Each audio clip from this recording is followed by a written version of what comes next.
ದಕ್ಷಿಣ ಕನ್ನಡ ಜಿಲ್ಲೆ ಬೆಳ್ತಂಗಡಿ ಬಿಜೆಪಿ ಶಾಸಕ ಹರೀಶ್ ಪೂಂಜಾ ವಿರುದ್ಧ ಎಫ್ಐಆರ್ ದಾಖಲಾಗಿದೆ. ತನ್ನ ಬೆಂಬಲಿಗರ ಪರ ಪೊಲೀಸ್ ಠಾಣೆಯಲ್ಲಿ ಧರಣಿ ನಡೆಸಿ ಪೊಲೀಸರ ಜೊತೆ ವಾಗ್ವಾದ ಮಾಡಿದ ಆರೋಪದಲ್ಲಿ ಎಫ್ಐಆರ್ ದಾಖಲಾಗಿದೆ. ಪೊಲೀಸ್ ಠಾಣೆ ನಿಮ್ಮಪ್ಪಂದ ಅಂತ ಧಮಕಿ ಹಾಕಿದ್ರು ಅನ್ನುವಂತಹ ಆರೋಪ ಶಾಸಕರ ಮೇಲಿದೆ. ಬೆಳ್ತಂಗಡಿ ಪಿಎಸ್ಐ ಮುರಳೀಧರ್ ನಾಯಕ್ಗೆ ಬೆದರಿಕೆಯನ್ನ ಹಾಕಿದ್ರು ಎಂಬ ಹಿನ್ನೆಲೆಯಲ್ಲಿ ಕೇಸ್ ದಾಖಲಾಗಿದೆ. ಅಕ್ರಮ ಕಲ್ಲು ಗಣಿಗಾರಿಕೆ ಆರೋಪದಲ್ಲಿ ಬಿಜೆಪಿ ಯುವ ಮುಖಂಡರನ್ನ ಬಂಧಿಸಲಾಗಿತ್ತು. ಇದನ್ನ ಖಂಡಿಸಿ ಬೆಳ್ತಂಗಡಿ ಠಾಣೆಯಲ್ಲಿ ಶಾಸಕ ಹರೀಶ್ ಪೂಂಜಾ ಧರಣಿ ಮಾಡಿದ್ರು. ಮೇಲಂತ ಬೆಟ್ಟುವಿನ ಕಲ್ಲಿನ ಕೋರಿಗೆ ತಹಶೀಲ್ದಾರ್ ನೇತೃತ್ವದ ಪೊಲೀಸ್ ತಂಡ ದಾಳಿ ಮಾಡಿ ಗುರುವಾಯನಕೆರೆಯ ಬಿಜೆಪಿ ಯುವ ಮೋರ್ಚಾದ ತಾಲೂಕು ಅಧ್ಯಕ್ಷರಾಗಿರುವಂತಹ ಶಶಿರಾಜ್ ಶೆಟ್ಟಿಯನ್ನ ಅರೆಸ್ಟ್ ಮಾಡಲಾಗಿತ್ತು. ಹೀಗಾಗಿ ರಾತ್ರಿ ಪೊಲೀಸ್ ಠಾಣೆಗೆ ಕಾರ್ಯಕರ್ತರ ಜೊತೆ ಬಂದಿದ್ರು ಹರೀಶ್ ಪೂಂಜಾ ಅವರು ಹಾಗೂ ಬಿಜೆಪಿ ಕಾರ್ಯಕರ್ತರು ಧರಣಿಯನ್ನ ಮಾಡಿದ್ರು. ಬೆಳಗಿನ ಜಾವ 5 ಗಂಟೆಯವರೆಗೂ ಠಾಣೆಯಲ್ಲಿ ನೆಲದ ಮೇಲೆ ಕುಳಿತು ಪ್ರತಿಭಟಿಸ್ತಾ ಇದ್ರು. ಕೋರೆ ಮಾಲೀಕ ಪ್ರಮೋದ್ ದಿಡುಪೆ ನಾಪತ್ತೆಯಾಗಿದ್ದು ಆತನಿಗಾಗಿ ಈಗಾಗಲೇ ಶೋಧ ಕೂಡ ನಡೀತಾ ಇದೆ ಒಂದು ಕಡೆ. ಇನ್ನು ಈ ಬಗ್ಗೆ ಕಾಂಗ್ರೆಸ್ ಟ್ವೀಟ್ ಮಾಡಿ ಕಾನೂನು ಸುವ್ಯವಸ್ಥೆ ಹದಗೆಡಿಸಲು ಬಿಜೆಪಿ ಪ್ರಯತ್ನ ನಡೆಸ್ತಾ ಇದೆ ಅಂತ ಆರೋಪ ಕೂಡ ಮಾಡ್ತಾ ಇದ್ದಾರೆ.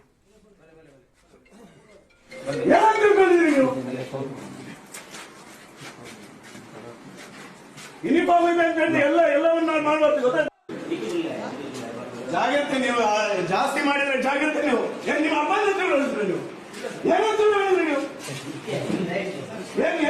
ಸ್ಟೇಷನ್ ನಿಮ್ಮ ಅಪ್ಪನ ಹೇಳಿದ್ರೆ ನೀವು ಸಾರ್ವಜನಿಕ ಅಂದ್ರೆ ನೀವು ಅಮಾಯಕರ ದೌರ್ಜನ್ಯ ಮಾಡ್ತೀರಿ ನೀವು ಅಮಾಯಕರ ದೌರ್ಜನ್ಯ ಮಾಡಿದ ಸ್ಟೇಷನ್ ನಿಮ್ದು ಬೆಳ್ತಂಗಡಿ ಶೇಖರ ಅಮಾಯಕರ ದೌರ್ಜನ್ಯ ಮಾಡಿದ ಏನಂತ ಹೇಳಿದ್ರಿ ನೀವು ಯೂನಿಫಾರ್ಮ್ ಇದೆ ಅಂತ ಹೇಳಿ ಎಲ್ಲವನ್ನ ಮಾಡ್ಬೋದು ಗೊತ್ತಾ. ಜಾಗ್ರತೆ ನೀವು ಜಾಸ್ತಿ ಮಾಡಿದ್ರೆ ಜಾಗ್ರತೆ ನೀವು ನಿಮ್ಮ ಅಪ್ಪನ ಹೇಳಿದ್ರೆ ನೀವು ಏನಂತ ಹೇಳಿದ್ರಿ ನೀವು ಏನಂತ ಸ್ಟೇಷನ್ ನಿಮ್ಮ ಅಪ್ಪನ ಹೇಳಿದ್ರೆ ನೀವು ಸಾರ್ವಜನಿಕ ಅಂದ್ರೆ ನೀವು ಅಮಾಯಕರ ದೌರ್ಜನ್ಯ ಮಾಡ್ತೀರಿ ನೀವು ಅಮಾಯಕರ ದೌರ್ಜನ್ಯ ಮಾಡಿದ ಸ್ಟೇಷನ್ ನಿಮ್ದು ಬೆಳ್ತಂಗಡಿ ಶೇಖರ ಅಮಾಯಕರ ದೌರ್ಜನ್ಯ ಮಾಡಿದ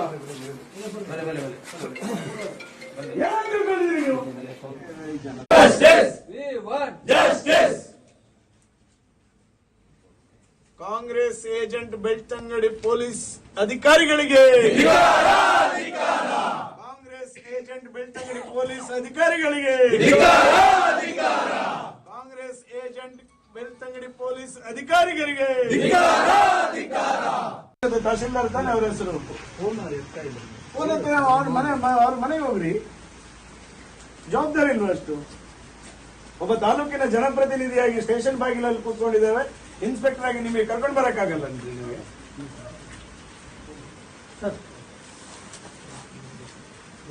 ಇದಕ್ಕಿಂತ ದೊಡ್ಡ ನಾಚಿಕೆ ಇಟ್ಟಿದ್ಯಾ? ಡಿಪಾರ್ಟ್ಮೆಂಟ್ ಆಗಿ ಒಂದು ಇಷ್ಟು ಜನಪ್ರತಿನಿಧಿ ಬಂದು ಸ್ಟೇಷನ್ ನ ಬಾಗಿಲಲ್ಲಿ ಕೂತ್ಕೊಂಡಿದ್ದಾರೆ. ಮರೆ ನಿಮ್ಗೆ ಕೊಟ್ಟಿರೋ ತಹಶೀಲ್ದಾರ್ ಕಂಪ್ಲೇಂಟ್ ಕೊಟ್ಟಿದ್ರು ಕರ್ಕೊಂಡು ಬನ್ನಿ, ಹೇಳಿ ಅವರು.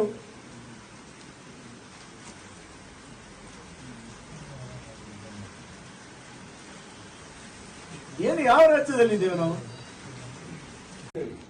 ಅವ್ರು ಹೇಳಿ ಅವನು ಇದಾನೆ ಇಲ್ಲ ಅಂತ ಹೇಳಿ.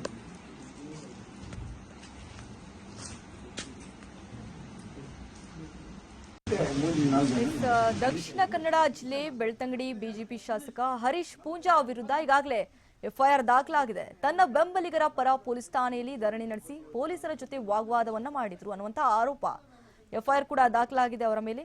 ಪೊಲೀಸ್ ಠಾಣೆ ನಿಮ್ಮಪ್ಪಂದ ಅಂತ ಧಮಕಿ ಹಾಕಿದ್ರು ಅನ್ನುವಂತಹ ಆರೋಪದ ಮೇಲೆ ಈಗಾಗಲೇ ಶಾಸಕರ ಮೇಲೆ ಎಫ್ಐಆರ್ ಕೂಡ ದಾಖಲಾಗಿರುವಂತದ್ದು. ಬೆಳ್ತಂಗಡಿ ಪಿಎಸ್ಐ ಮುರಳೀಧರ್ ನಾಯಕ್ಗೆ ಬೆದರಿಕೆಯನ್ನ ಹಾಕಿದ್ರು ಎಂಬ ಹಿನ್ನೆಲೆಯಲ್ಲಿ ಕೇಸ್ ಕೂಡ ಹಾಕಲಾಗಿದೆ. ಅಕ್ರಮ ಕಲ್ಲು ಗಣಿಗಾರಿಕೆ ಆರೋಪದಲ್ಲಿ ಬಿಜೆಪಿ ಯುವ ಮುಖಂಡರನ್ನ ಬಂಧಿಸಲಾಗಿತ್ತು. ಇದನ್ನ ಖಂಡಿಸಿ ಬೆಳ್ತಂಗಡಿ ಠಾಣೆಯಲ್ಲಿ ಶಾಸಕ ಹರೀಶ್ ಪೂಂಜಾ ಧರಣಿಯನ್ನ ಮಾಡಿದ್ರು. ಮೇಲಂತ ಬೆಟ್ಟುವಿನ ಕಲ್ಲಿನ ಕೋರಿಗೆ ತಹಶೀಲ್ದಾರ್ ನೇತೃತ್ವದ ಪೊಲೀಸ್ ತಂಡ ದಾಳಿ ಮಾಡಿ ಗುರುವಾಯನಕೆರೆಯ ಬಿಜೆಪಿ ಯುವ ಮೋರ್ಚಾದ ತಾಲೂಕು ಅಧ್ಯಕ್ಷರಾಗಿರುವಂತಹ ಶಶಿರಾಜ್ ಶೆಟ್ಟಿಯನ್ನ ಅರೆಸ್ಟ್ ಮಾಡಲಾಗಿತ್ತು. ರಾತ್ರಿ ಪೊಲೀಸ್ ಠಾಣೆಗೆ ಕಾರ್ಯಕರ್ತರ ಜೊತೆ ಬಂದಿದ್ರು ಹರೀಶ್ ಪೂಂಜಾ ಅವರು ಹಾಗೂ ಬಿಜೆಪಿ ಕಾರ್ಯಕರ್ತರು ಧರಣಿಯನ್ನ ಮಾಡಿದ್ರು.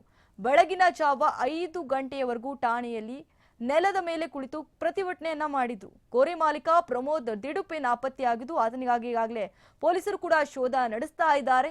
ಇನ್ನು ಈ ಬಗ್ಗೆ ಕಾಂಗ್ರೆಸ್ ಟ್ವೀಟ್ ಮಾಡಿ ಕಾನೂನು ಸುವ್ಯವಸ್ಥೆ ಹದಗೆಡಿಸಲು ಬಿಜೆಪಿಯವರು ಪ್ರಯತ್ನವನ್ನ ನಡೆಸ್ತಾ ಇದ್ದಾರೆ ಅಂತ ಕೂಡ ಆರೋಪವನ್ನ ಮಾಡ್ತಾ ಇದ್ದಾರೆ.